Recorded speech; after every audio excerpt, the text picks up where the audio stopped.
Hospital, যেখানে 20 kilometre দূর থেকে কাদিপুর কাদারহাট থেকে মানুষ এই একটা হসপিটালে আসে এবং হসপিটালের মদের আসর বসে।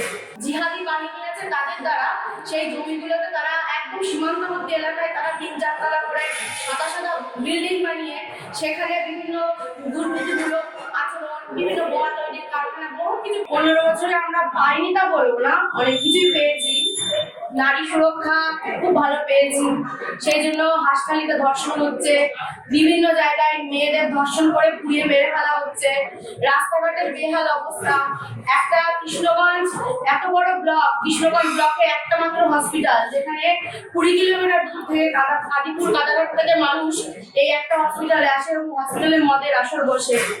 তেমনি চাকরি সুরক্ষা নেই, চাকরি নেই, পুরো বেকার ছেলেরা, আমাদের এলাকা থেকে এমএ পাস বিএ পাস করা ছেলেরা রাজ্যের বাইরে পরিযায়ী শ্রমিকের কাজ করতে যাচ্ছে।